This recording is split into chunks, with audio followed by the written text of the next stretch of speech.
તજીએ ભગની સુત દારને તજીએ જેમ કચુકી તજે સાપ રે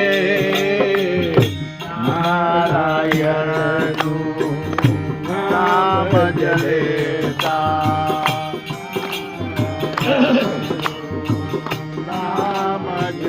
કુળને તજવા, કુટુંબને તજવા, મા બાપને તજવા, ભગીની એટલે બેન, સુત એટલે પુત્ર, દારા એટલે પત્ની, બધાને તજવા અને માયા નહીં રાખવાની.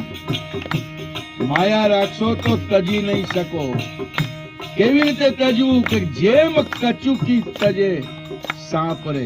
સાપ છે ને પોતાની કચુકી ચામડી બદલી કરે. એક